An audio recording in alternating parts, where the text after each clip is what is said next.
Debate sobre proteção dos direitos da criança junta em Luanda especialistas nacionais e internacionais. Conceição do Planalto de Camabatela domina em Luanda a agenda em reunião da Comissão Econômica do Conselho de Ministros. Em carta enviada à imprensa, Papa Francisco volta a apelar ao fim dos conflitos no mundo. Hoje Notícias, edição de terça-feira, 18 de março de 2025. Bem-vindos à atualidade.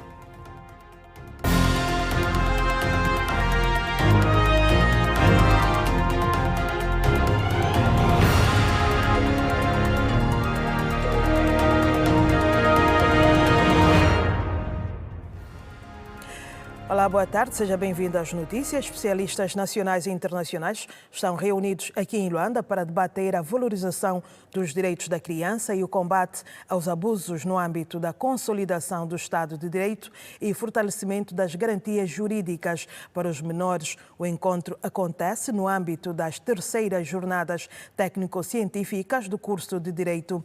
A Emília Pascoal tem mais informações sobre o encontro. Emília, boa tarde. Boa tarde à vasta audiência da Rede Girassol. Respondemos a partir da Utanga, onde acontece neste momento as terceiras jornadas técnico-científicas do curso de Direito. Jornadas estas direcionadas a abordarem sobre o compromisso da criança, visto que no nosso país, todos os dias, o número de abuso contra menores tem estado a aumentar. E para outros detalhes, vamos à conversa com o decano da Faculdades de Letras e também de Ciências Sociais, Osvaldo Mboco. Boa tarde, fala-se de números alarmantes de violência contra a criança e também de trabalho infantil. Boa tarde, Emília, boa tarde também aos telespectadores da Rede Girassol. Claramente que os números de abuso aos direitos das crianças é bastante alarmante e em função disto a Universidade Técnica de Angola, especificamente a Faculdade de Letras e Ciências Sociais, entendeu que para as jornadas deste ano deveríamos trazer um lema em volta da proteção das crianças. Então estamos a discutir sobre a proteção das crianças com oradores nacionais e internacionais também.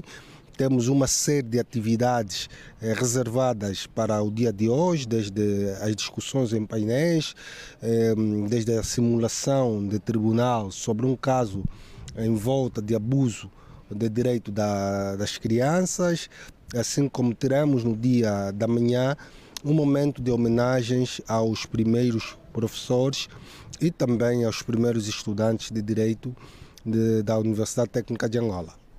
Falou também que 18 mil crianças são vítimas de trabalho infantil em menos de 2 anos aqui no nosso país, algo que preocupa a sociedade. Não, claramente que sim. As crianças, em vez de estarem na escola, muitas vezes estão a fazer trabalhos infantis.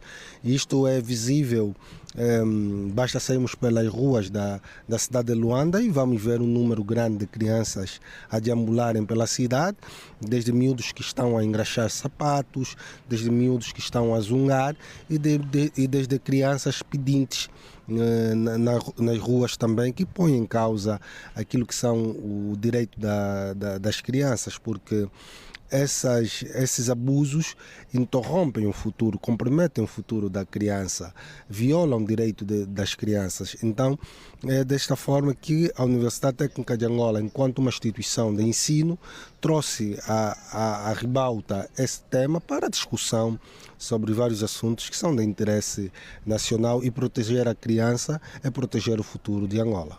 E que medidas é que podemos adotar para minimizar estes números? Bem, as medidas, todos nós somos chamados, né?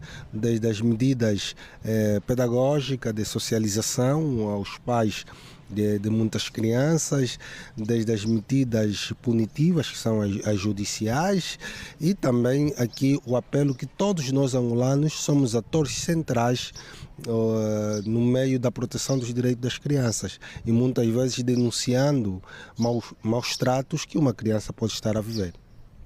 Obrigado. Falávamos com Osvaldo Mboco, ele que é decano da Faculdade de Ciências Sociais e também de Letra. Nós vamos continuar a acompanhar estas jornadas técnico-científicas alusivas às crianças, abordar sobre abusos contra menores. Podemos sim adotar medidas para que possamos sim salvaguardar direito e deveres das crianças. De momento é tudo o que podemos avançar. É uma boa tarde e continuação de um bom jornal. Boa tarde, Emília Pascoal. Direitos e combate a abusos de menores em análise hoje aqui em Luanda.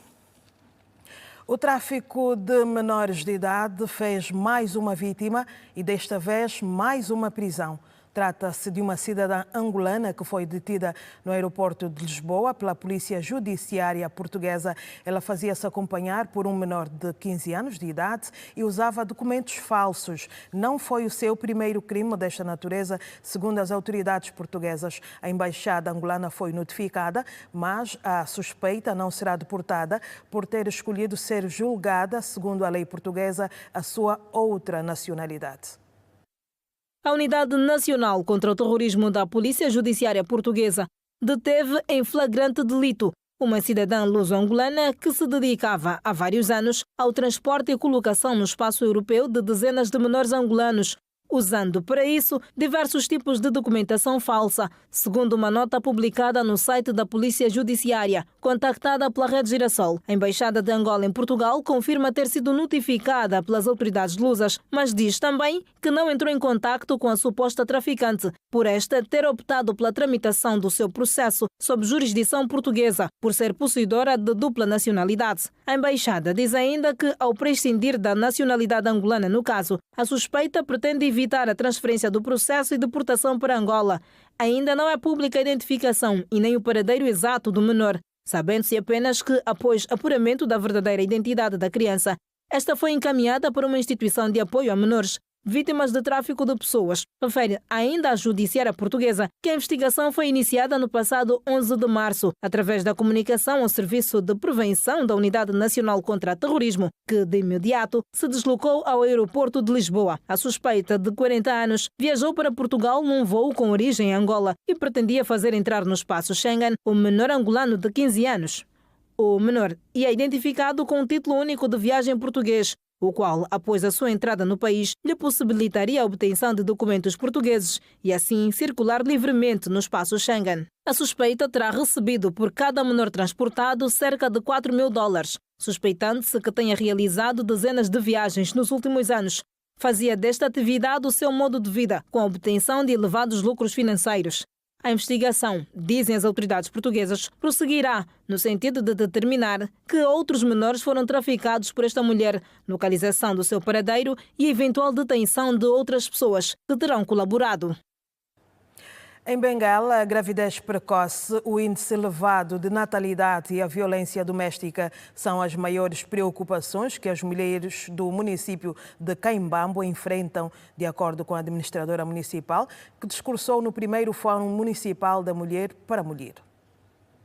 São mulheres de vários estratos sociais que juntaram-se para refletir o papel da mulher no município do Caimbambo, que dista mais de 50 quilômetros da sede da província.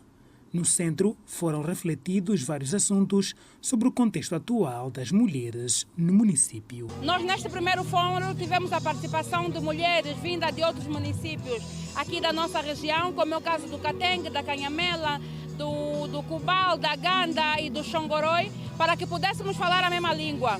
A ideia é nós mulheres levantarmos outras mulheres e permitirmos que cada uma de nós consiga atingir um patamar de desenvolvimento, de aceitação e de empoderamento na nossa sociedade, contribuindo para o desenvolvimento, mas sem nos esquecermos da nossa primeira responsabilidade, que é a educação da nossa família, que é a manutenção dos nossos lares e principalmente olhando para aquilo que é a educação jurídica, que muitas mulheres não têm e que se hoje nós, empoderadas, aprendermos um bocadinho disso, conseguiremos capacitar outras mulheres no mesmo caminho. As mulheres presentes enalteceram a realização da atividade no mês dedicado à mulher, a olhar para as várias reflexões à volta do papel da mulher na sociedade. Os temas que nós ouvimos, para nós, ficou ficou lição para nós, porque é coisa que nós não sabíamos, mas hoje tomamos conhecimento.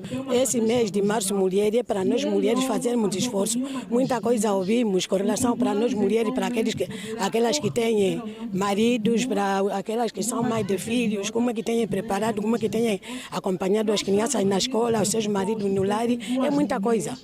Ainda sobre a atividade, a administradora municipal do Caimbambo destacou a gravidez precoce, o elevado índice de natalidade, violência doméstica, como algumas das preocupações existentes no seio das mulheres no município que dirige. O governo local está ciente de vários desafios que as mulheres do Caimbambo enfrentam: a violência doméstica, a fome e a pobreza causadas pela ausência das chuvas, a gravidez precoce, o elevado índice de natalidade, os assédios sexuais, a exploração, a discriminação e tantos outros desafios que as mulheres enfrentam diariamente, o que requer de nós um esforço conjunto para ultrapassarmos essas barreiras e juntos construirmos uma sociedade de igualdade, de justiça e de bem-estar social. O primeiro Fórum Municipal de Mulher para Mulher é uma iniciativa da Administração Municipal do Caimbambo,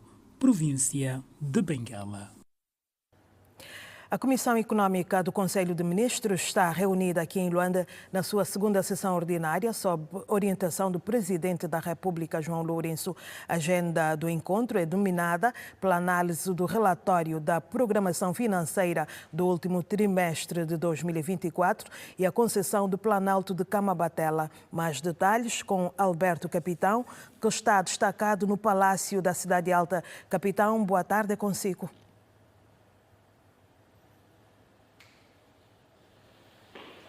Boa tarde, Celestina Zola, e a quem nos acompanha. Sob orientação do Presidente da República, a segunda sessão ordinária da Comissão Econômica do Conselho de Ministros analisou 5 pontos fundamentais, a destacar aqui a questão que tem que ver com o Programa de Apoio à Produção Nacional e Diversificação das Exportações, o PRODES. Mas antes, dou-lhe nota que também foi apreciado e aprovado pelo Conselho de Ministros, ou pela Comissão Econômica do Conselho de Ministros, um despacho presidencial onde que autoriza a cedência temporária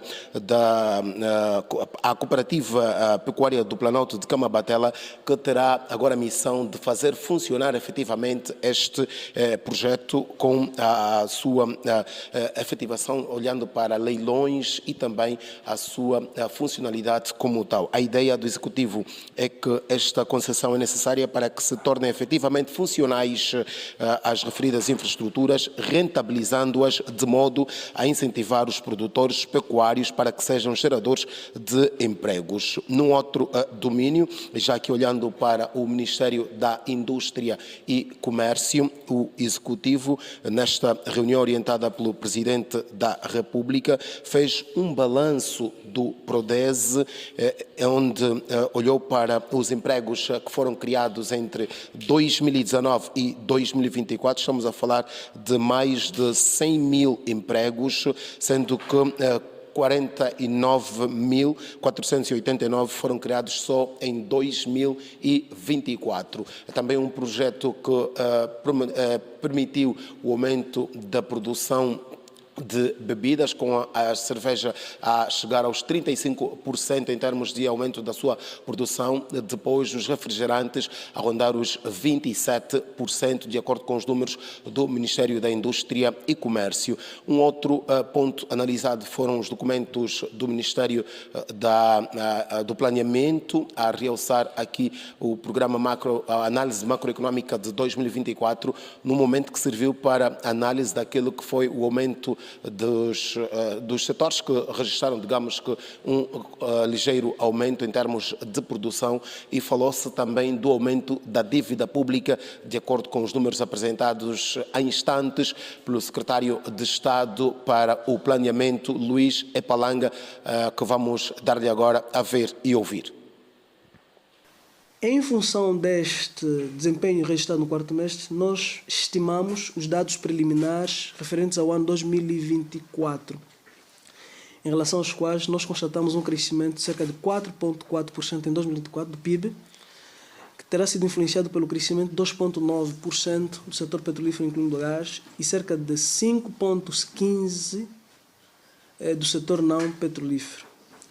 Os mesmos setores que eu há pouco referenciei como tendo sido os principais drivers do crescimento do setor não petrolífero são os mesmos que no ano foram aqueles que mais destacaram, sendo que a agricultura no ano terá crescido cerca de 3,47%, as pescas 10%, 12%, os transportes cerca de 10% em média, a construção cerca de 4% e o setor da eletricidade em cerca de 5%. Em função dessa constatação, a conclusão que chegamos é que o crescimento verificado em 2024 terá sido o mais expressivo nos últimos 10 anos. Ou seja, o crescimento como esse foi registrado, acho que em 2013, 2014.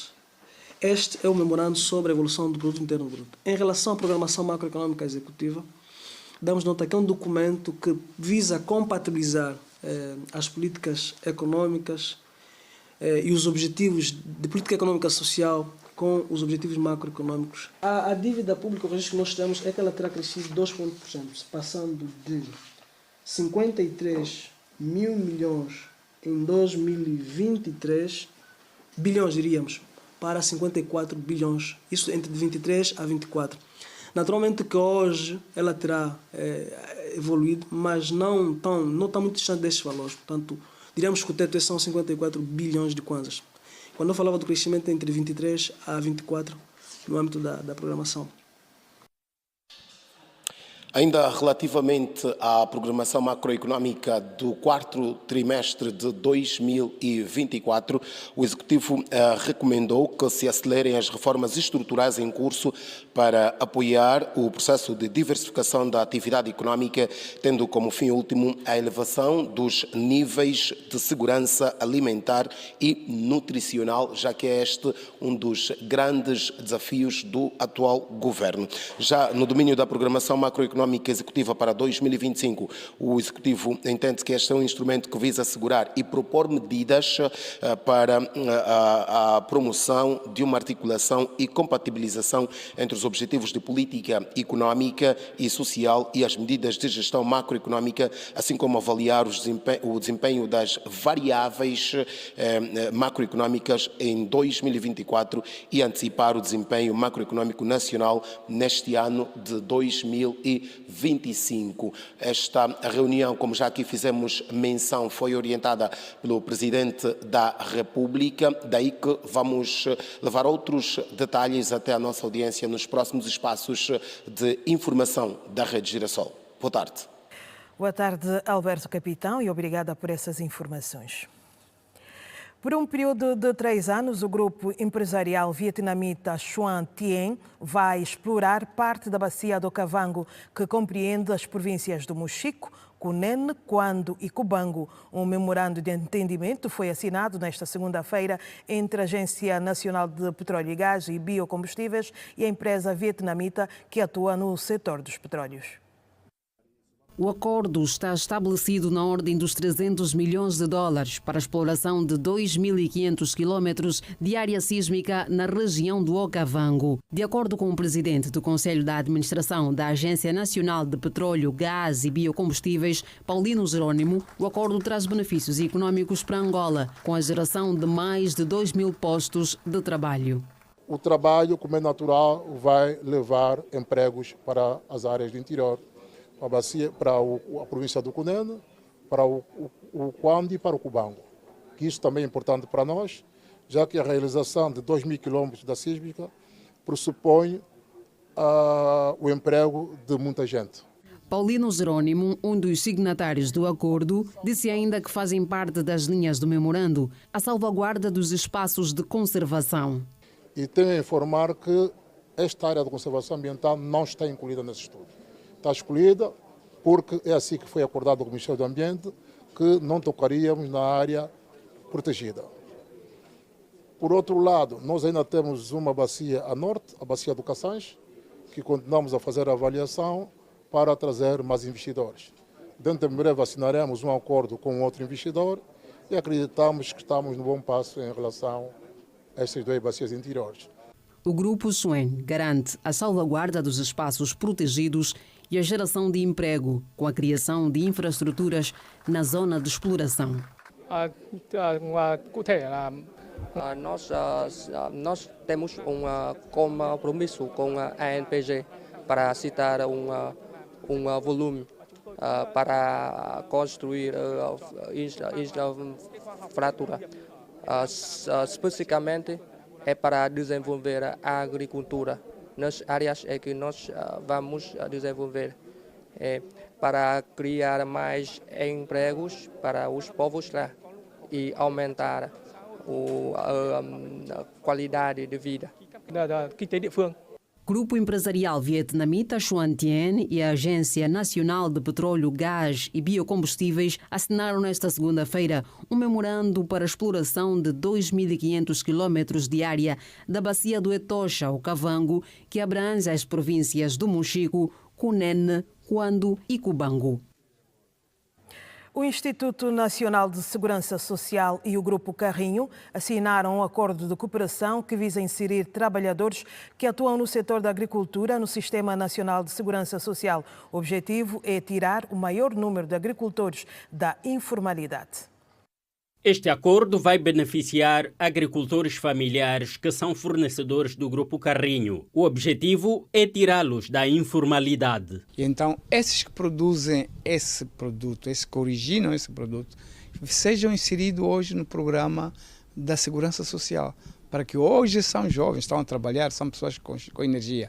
Para que amanhã, quando já não tiverem vigor, sejam cobertos por um instrumento que o governo de Angola tem, que é o Instituto Nacional de Segurança Social, sejam cobertos. Estão em causa mais de 150 mil produtores em várias províncias do país, mas serão inseridos aqueles que estão alinhados aos compromissos do setor. Nos próximos tempos vai evoluir para um número reduzido, inicialmente, para evoluirmos para números maiores, mas com pessoas com maior qualidade que cumprem. Por isso, hoje nós temos agricultores do tipo A, do tipo B, do tipo C. Do tipo A são aqueles que cumprem, que recebem os insumos, que recebem a instrução, a capacitação para as melhores práticas de praticar a agricultura. E para o grupo B, é daqueles que, cumprem, mas pagam a sua dívida, mas não cumprem tudo. E o grupo C é aqueles que não cumprem integralmente. Portanto, temos essa segregação e então nós preferimos irmos pela qualidade do que pela quantidade. O Instituto Nacional de Segurança Social promete expandir a iniciativa a outras empresas do setor agrícola com taxas de inserção mais baixas. Criamos alguns instrumentos, alguns regimes que dão resposta a esta iniciativa que aqui hoje estamos a celebrar e temos o Grupo Carrinho como um projeto piloto e pensamos levar isso para outras empresas também que se encontram no setor agrícola, aquele setor produtivo que vezes que é esquecido.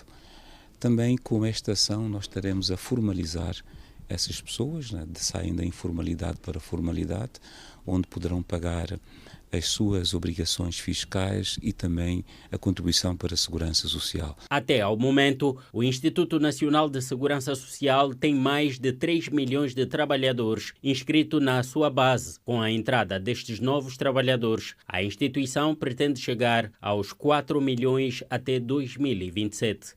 Estaremos a alargar também a taxa de dependência. Hoje a taxa de dependência é 16/1.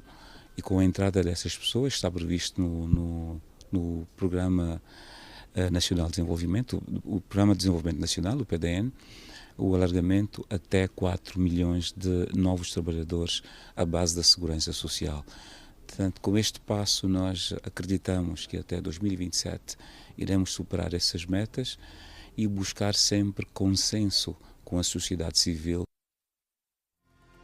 E seguimos assim para o primeiro intervalo da tarde no Hoje Notícias. Voltamos a seguir.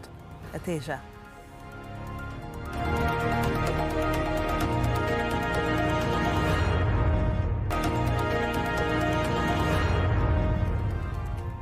Olá, seja bem-vindo de volta às notícias. Especialistas do setor financeiro angolano estão reunidos aqui em Luanda para abordar as principais medidas fiscais previstas no Orçamento Geral do Estado para 2025, bem como as reformas projetadas na tributação sobre o rendimento. O encontro está a ser realizado pela consultora Deloitte.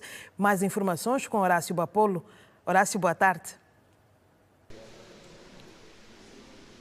Viva, muito boa tarde. Respondemos a partir daqui da Baixa de Luanda, numa das unidades hoteleiras, onde a consultora Deloitte decidiu reunir aqui especialistas do setor financeiro, representantes de instituições públicas e privadas, para debater então sobre o sistema, o panorama fiscal em Angola e as reformas que se avizinham. Este encontro vai promover debates sobre o sistema tributário nacional, estimular o investimento para o crescimento econômico e também vai fazer uma reflexão sobre a modernização da administração fiscal. Para mais detalhes, eu tenho aqui José Barata, é presidente da Deloitte Angola.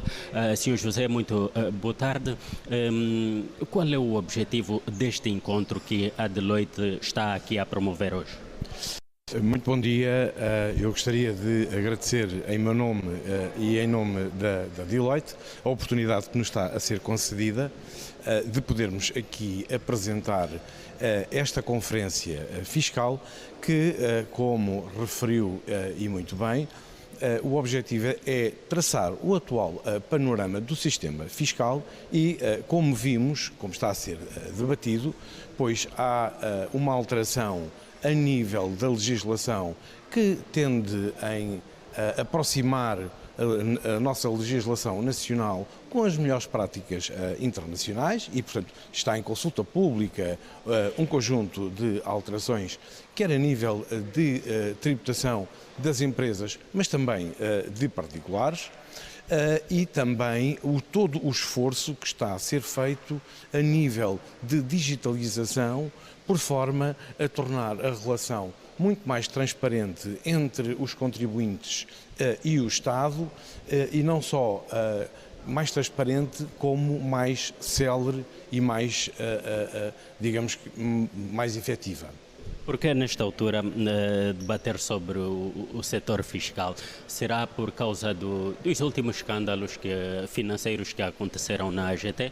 A Deloitte leva a cabo esta iniciativa anualmente e anualmente em março levamos a cabo e, portanto, não tem que ver com nenhuma reação, é sim uma das iniciativas que a Deloitte leva a cabo anualmente, não só esta do Outlook fiscal, mas como anteciparia também o Banca em Análise, que é uma outra iniciativa que levamos a cabo anualmente e que também o Outlook fiscal vai na sua terceira edição. O Banca em Análise, que vou desde já antecipar em primeira mão, terá lugar no início de junho, será a 19ª edição e como temos também os prémios Sírios, que são as 3 grandes iniciativas que a Deloitte leva a cabo anualmente. Em relação às reformas que estão previstas no Orçamento Geral do Estado 2025, o que é que vão debater? Portanto, foram aqui apresentadas as novas alterações, quer em termos de isenções, mas também em termos de tributação das pessoas singulares, o aumentar o plafond de salário que fica isento de tributação. Houve um conjunto de medidas que foram apresentadas, quer para o setor agrícola, quer a redução de IVA na importação de equipamentos industriais. Tudo isto são boas notícias para melhorar o nível quer de investimento, quer de o ambiente económico. Muito obrigado, José Barata. Boa continuação. Era então o presidente da Deloitte, José Barata, aqui a nos avançar detalhes sobre a realização deste evento, deste encontro que reúne especialistas do setor financeiro, representantes de instituições públicas e privadas. Nós continuamos aqui a acompanhar o debate e outros detalhes, certamente traremos nos próximos serviços de informação da Rede Girassol. Boa tarde. Tarde, Horácio Bapolo. Com certeza contamos consigo para mais informação. A Organização Mundial da Saúde alertou que 8 países deverão ficar sem tratamento para o VIH devido à interrupção do financiamento feito pelos Estados Unidos. O órgão da ONU receia que haja um aumento significativo do número de casos da doença. Confira a seguir o Compacto Internacional. Entre os possíveis afetados, 6 países africanos: Lesoto, Sudão do Sul, Quênia, Burkina Faso, Mali e Nigéria. O Haiti e a Ucrânia, segundo a OMS, também podem esgotar o seu suprimento de tratamentos para o VIH nos próximos meses. O diretor-geral da Organização Global de Saúde, Tedros Adhanom Ghebreyesus, disse que as interrupções nos programas de VIH podem desfazer 20 anos de progresso e acrescentou que isso pode levar a mais de 10 milhões de casos adicionais de VIH e 3 milhões de mortes relacionadas ao vírus. Israel retomou os ataques à faixa de Gaza, quebrando o cessar-fogo, e assegurou que não haverá fim do conflito até que todos os reféns sejam libertados e que o objetivo da guerra seja alcançado. Em nome das autoridades israelitas, o ministro da Defesa, Israel Katz, disse que as portas do inferno se abrirão em Gaza se os reféns não forem libertados. O Hamas, por sua vez, denunciou a morte de cerca de 330 pessoas, além de um número de feridos estimado em 400. O grupo alertou, no entanto, que a violação do cessar-fogo coloca em risco o destino dos reféns. Em reação ao reacender do conflito, o Fórum das Famílias dos Reféns e Desaparecidos condenou os bombardeamentos israelitas e acusou o governo de Israel de abandonar os reféns, tendo mesmo mencionado que a luta entre as partes devia ser feita à mesa de negociações e não na frente de combate. A porta-voz da Casa Branca afirmou que a paz na Ucrânia nunca esteve tão perto como está agora. Há sensivelmente 10 metros de diferença entre a guerra e a paz. As declarações de Caroline Leavitt foram feitas a propósito do esperado telefonema que deve ser feito hoje entre Trump e Putin para discutir essencialmente um acordo visando o fim do conflito iniciado em 2022. O presidente norte-americano mostrou-se confiante diante da possibilidade de convencer o seu homólogo russo em cessar os ataques ao território ucraniano. Trump adiantou num post na rede social Truth que muitos elementos de um acordo final já foram fechados, embora ainda faltem muitos outros. O Papa Francisco pediu esta terça-feira o fim dos conflitos no mundo, através do desarmamento das palavras, das mentes e da terra. O pedido do líder da Igreja Católica foi feito por via de uma carta enviada ao jornal italiano Corriere della Sera, na qual Francisco escreveu também que matar ou dividir, servir a verdade ou fazer uso dela. Francisco disse que é necessário desmantelar palavras, desmantelar mentes e desmantelar a terra, porque há uma necessidade de reflexão, de calma, de um senso de complexidade. E o momento agora é para o desporto. Os Palancas Negras estão em Portugal há 2 dias, porém os adeptos estão revoltados e por esta razão criticam duramente a FAF por falta de comunicação nas redes sociais do órgão reitor do Desporto Rei sobre o acompanhamento à seleção nacional. Não sabemos se é azar ou pouca sorte, mas a vida que a nova direção da Federação Angolana de Futebol está a levar acabou mesmo por resultar em descontentamento dos adeptos angolanos. Tudo porque o órgão reitor do Desporto Rei, até o momento, nada fala ou conta sobre o dia-a-dia dos Palancas Negras, que neste momento estão a cumprir um curto estágio em Portugal. Alguns internautas invadiram a página oficial da Federação Angolana de Futebol na rede social Facebook, depois do órgão ter publicado o resumo da 5ª edição do Programa de Desenvolvimento do Futebol Feminino. Os adeptos não gostaram e, pura e simplesmente, atacaram a FAF. Alguns internautas pedem à FAF que mostrem, por exemplo, os jogadores a chegarem no local de estágio, a treinarem e também nos momentos de lazer. A Rede Girassol sabe que os membros de comunicação da FAF não seguiram viagem a Portugal e também podem não estar em Benghazi, Líbia, palco do primeiro jogo de Angola, a contar para o Mundial de 2026. Roque Sapir estreia-se nesta terça-feira no comando do Interclube no duelo com o Desportivo da Huila no andamento da 21ª ronda do Girabola. A partida está marcada para as 16 horas no estádio Rocha Pinto. Os polícias vêm de 2 derrotas consecutivas ante o Sagrada Esperança e o 1º de agosto, além de um empate diante do Carmona. O novo comandante da formação do Ministério do Interior tem consciência que tem a árdua missão de alavancar a prestação dos bicampeões nacionais. O avançado gambiano Buba Jamé poderá jogar de início. O Buba faz parte desse coletivo de jogadores, portanto a ausência dele nos últimos jogos não significa a ausência dele na equipa. Portanto, o Buba é um jogador útil, como qualquer um, portanto ele está a trabalhar, obviamente que será sim a opção, não é poderá ser opção, será a opção para este jogo. Vai entrar, se entrar de início ou vir a entrar depois, portanto isso será uma situação que nós iremos ainda avaliar nas 24 horas, por causa da condição física dele. Como sabeis, o Buba está no momento de Ramadão e é normal que ele tenha algumas limitações físicas, mas o Buba será a opção para o jogo, sim. Roque Sapir está confiante no triunfo da sua equipa ante o Desportivo da Huila. Acredito que fizemos tudo até agora naquilo que são os aspectos táticos que queremos para o jogo. O objetivo é vencermos o jogo, trabalhamos para esse sentido. A equipa já tinha um trabalho muito bom, que tinha sido desenvolvido. Apenas algumas alterações que fizemos em termos da estrutura tática, em termos de comportamento que queremos para o jogo. Queremos mais agressividade, queremos mais profundidade no jogo, portanto, queremos mais concentração, sobretudo evitar muita perda de bola que ocorria com muita frequência também.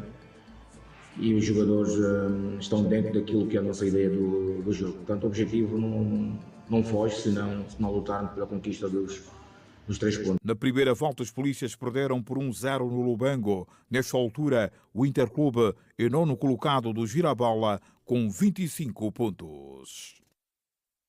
O treinador do Desportivo da Huila, Paulo Torres, considera difícil a deslocação esta terça-feira ao estádio 22 de junho para o confronto diante do Interclube. O técnico português conta com o regresso do avançado Mendes depois de um jogo de suspensão para contrariar o favoritismo do adversário, que conhece bem, pois já treinou o Inter por 2 temporadas. O técnico do Desportivo da Huila, Paulo Torres, considera difícil a deslocação a Luanda para enfrentar o Interclube. Apesar do bom momento da sua equipa, que vem de 3 vitórias consecutivas, o técnico português, que já treinou o Inter, aponta o adversário desta tarde como um dos grandes do futebol nacional e com outras ambições na prova, e por isso o favorito ao embate no 22 de junho. Paulo Torres vai contar com o regresso de alguns jogadores que vêm de lesões e também suspensão, como é o caso do avançado Mendes, para contrariar o favoritismo da equipa do Ministério do Interior. O Inter jogar no 22 é sempre um prazer, um privilégio, jogar num estádio que eu, graças a Deus, conheço bem, já lá trabalhei 2 anos, contra uma equipa que também está a precisar de pontos, uma equipa grande que luta por outros objetivos. Sabemos que vai ser um jogo duro para nós. O Mendes já vem, já cumpriu. Espero que o Dino também venha. Quanto ao objetivo no campeonato, Paulo Torres enfatiza que continua a ser melhorar a classificação da edição passada do Girabola. O nosso objetivo prioritário, porque este Girabola, agora nós podemos estar a falar um bocadinho com a cabeça mais levantada, porque nós já saímos de zonas que vocês sabem muito bem que nos criam aflição. Temos que ser diretos e objetivos na resposta para ser concreto. Naturalmente que nós queremos acabar o campeonato melhor classificados que na época passada. Esse também é um objetivo, porque trabalhamos para isso. Agora, o que nós queremos a 100% neste momento, e estamos a conseguir, é estabilizar a equipa o quanto antes no Girabola. Estamos a informar, é Hoje Notícias. Seguimos para mais um curto intervalo. Volte connosco.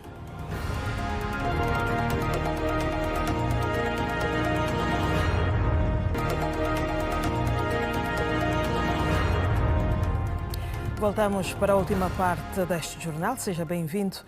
A vice-presidente do MPLA, Mara Quiosa, recebe em audiências diversas entidades nacionais e internacionais na sede do partido. Entre os presentes destacam-se embaixadores de países como Côte d'Ivoire, Espanha e Rússia, além de membros do Biró Político e do Comitê Central do MPLA. De acordo com informações do gabinete da vice-presidente do Partido dos Camaradas, a agenda está a ser marcada por diálogo sobre cooperação diplomática, questões partidárias e o fortalecimento da atuação do MPLA sobre as audiências. A Fernanda Gonga tem mais informações e junta-se a este informativo. Fernanda, bom dia. Agora é consigo. Muito boa tarde, Celestina Zola, e também a todos os telespectadores da TV Girassol. É verdade, está a acontecer, na verdade já terminaram as audiências separadas que a vice-presidente concedeu a vários organismos. Destacar aqui representantes de organismos internacionais, como 3 embaixadores, nomeadamente da Côte d'Ivoire, da Espanha e também da Rússia. O embaixador da Côte d'Ivoire, a princípio, destacou se tratar apenas de uma visita de cortesia, onde aproveitou para felicitar Mara Quiosa ao cargo de vice-presidente do MPLA e também aproveitou por agradecer ao presidente João Lourenço por ter aceitado o convite de visitar a Côte d'Ivoire. Também o embaixador da Côte d'Ivoire aproveitou a visita, a audiência, para que mencionasse aspectos relacionados à cooperação entre os dois países e o fortalecimento das relações que norteiam estes dois países. Por outro lado, o embaixador de Espanha também aproveitou por felicitar Mara Quiosa, uma vez que é a primeira vez que é recebido em audiência enquanto Mara Quiosa é vice-presidente do MPLA. Aproveitou para felicitar ao cargo e não deixou de lado a oportunidade para o fortalecimento das relações e olhou para oportunidades de investimento de Espanha, sobretudo em setores como a agricultura e também infraestruturas, olhar para aquilo que são as estratégias do governo angolano no âmbito mesmo da diversificação econômica. O embaixador de Espanha não deixou de lado o facto de, no ano de 2023, o rei de Espanha ter visitado Angola, por sinal, o primeiro país da África subsaariana a ser visitado pelo rei de Espanha. Por outro lado, também disse a necessidade de as embaixadas manterem-se muito perto de entidades que estão ligadas ao poder, e aqui fazer referência da vice-presidente Mara Quiosa. Por outro lado, a vice-presidente também recebeu o embaixador da Rússia, que reforçou a relação entre ambos os países, destacou que Angola e a Rússia continuam a manter relações saudáveis, a necessidade do reforço desta relação é permanente, e também não deixou de citar oportunidades para que continue a haver uma consolidação dessas relações em vários domínios, sobretudo no domínio da política, cultura e também no domínio econômico. Por último, a vice-presidente do MPLA recebeu várias entidades religiosas com as quais discutiu assuntos relacionados à situação da sociedade civil, que as igrejas manifestam preocupação e a necessidade de haver uma colaboração mútua entre o governo e as igrejas para que minimamente esses problemas venham ser reduzidos. É o essencial de informação que nós podemos avançar dessas audiências que aconteceu aqui na sede do partido, onde já terminaram. Frisar que não só foram representantes de igrejas, assim como também de embaixadas que foram recebidos, mas membros do Comitê Central, assim como também do Biró Político do MPLA, fizeram-se presentes aqui nesta terça-feira em audiência com a vice-presidente do MPLA, Mara Quiosa. Celestina Zola, nesta altura é o apontamento possível que nós podemos fazer. Certamente que mais desenvolvimentos sobre esta matéria nos próximos serviços noticiosos da Rede Girassol. Boa tarde. Boa tarde, Fernanda Gonga, e contamos consigo. O mercado turístico do país recebeu 9.925 turistas entre 7 e 9 de março, segundo dados fornecidos pelo setor do turismo. A fonte indica que a taxa média de ocupação foi de 61,4% nos hotéis e 53,2% em outros meios de alojamento. A análise dos dados hoteleiros refere que a província do Ije liberou com 100% de ocupação nos hotéis, seguida de Benguela com 87,2% e Kwanza Sul com 81,4%, a Huila com 81,6%. O Namibe com 64,0%, Bengo com 63,0%, Kwanza Norte teve uma ocupação de 61,1% e Zaire 62,5%. A taxa de ocupação nos hotéis na província de Mochico foi de 54,2%, Lunda Sul 52,1%, Quando 51,1%, Malange 46,2%, Uambo 41,0%, Bié 40,6% e Cabinda com 31,0%. O mercado turístico do país recebeu 9,925 turistas entre 7 e 9 de março, segundo dados fornecidos pelo setor do turismo. Vale lembrar que Angola participou no Fórum de Investimento da África Lusófona, que teve lugar na Ilha do Sal, Cabo Verde. O evento, que terminou na sexta-feira, decorreu durante 2 dias e foi organizado pela Corporação Financeira Internacional, membro do Grupo Banco Mundial. E está contada a informação no Hoje Notícias, edição de terça-feira, 18 de março. A seguir, não perca mais uma edição do Desporto na Rede, com novidades nacionais e internacionais. Continuação de uma boa tarde e até amanhã.